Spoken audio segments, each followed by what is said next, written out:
तो भाई लोग कैसे हो। The last of us season 2 का एपिसोड 4 आ चुका है, तो अभी फटाफट करते हैं इसे एक्सप्लेन।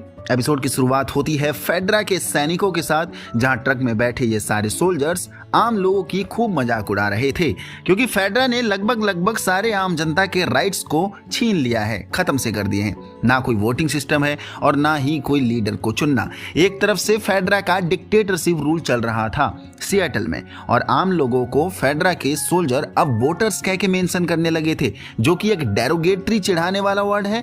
आम लोगों को वोटिंग का अधिकार छीनकर उन्हें वोटर्स कहना। And then very first time हमें आइजैक नाम के इस सार्जेंट से मुलाकात होती है, जो अपने सैनिकों को डांटता है आम लोगों का ऐसा मजाक उड़ाने पर। और ये वही समय था जब WLF ग्रुप पनपने लगा था और फेडरा से बार बार पंगा लेने लगा था।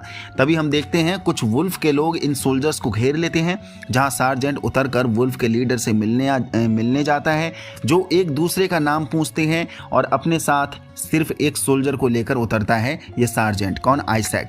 वैसे आइजैक पहले से ही मन बना चुका था फेडरा को धोखा देकर वुल्फ ज्वाइन करने का, और जैसे ही वो वुल्फ लीडर हैनरहन शायद यही नाम था से मिला, उसने खुद को प्रूव करने के लिए सोल्जर से भरे ट्रक, यानी वही फेडरा सोल्जर से भरे ट्रक को अंदर बॉम्ब फेंक कर बाहर से दरवाजा बंद कर दिया और उन्हें ऑन द स्पॉट बॉम्ब से उड़ा दिया। तभी हम कहानी प्रेजेंट में देखते हैं 11 साल बाद, जहां डीना एक फार्मा क्लिनिक से कुछ मेडिसिन ढूंढ रही है और बाहर एली पहरा दे रही है। तभी डीना बाहर आती है और एली एंड डीना फिर सियाटल शहर में आगे बढ़ जाते हैं अपने मिशन की तरफ, जहां वो आगे देखते हैं फेडरा के बहुत से सोल्जर जो मारे जा चुके थे, उनके कंकाल, क्योंकि और कोई नहीं वुल्फ ने ही किया होगा ये दरिंदगी, ये वारदात। तभी इन्हें टैंक्स दिखते हैं और एली को क्यूरियोसिटी होती है टैंक के अंदर देखने की कि आखिर वो कैसा दिखता है।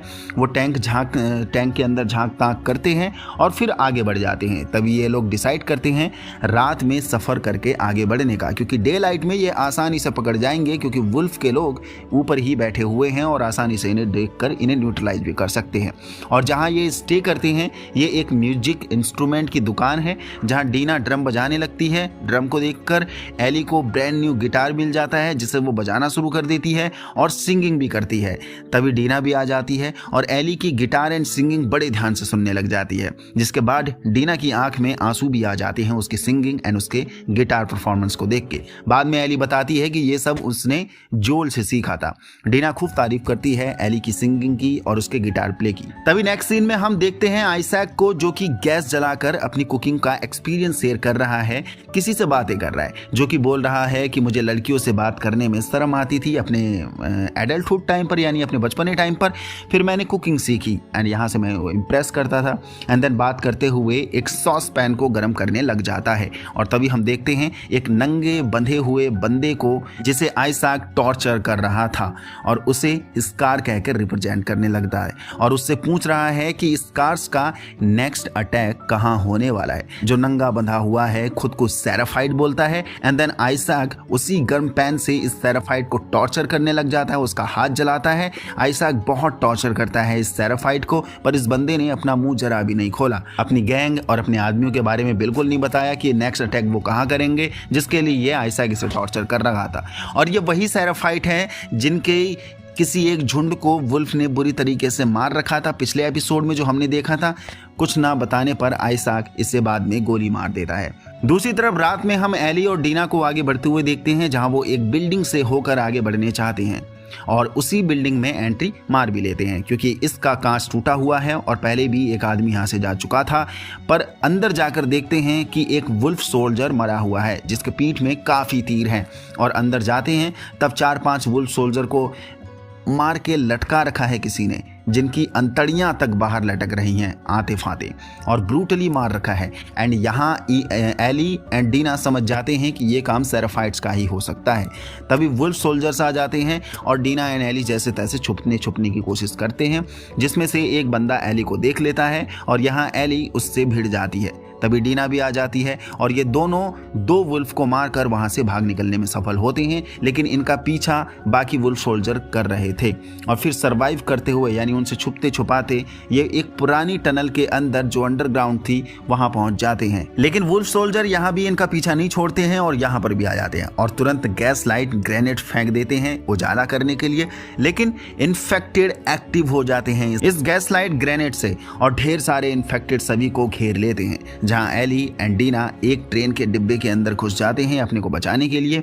देन बचते बचाते वहां से भागते हुए उस बिल्डिंग से बाहर निकलने की पूरी कोशिश करते हैं, लेकिन तभी एली फिर से काट ली जाती है इन्फेक्टेड के द्वारा डीना को बचाते वक्त और देन डीना काफ़ी डर जाती है जो एली पर ही गन तान देती है एट द एंड।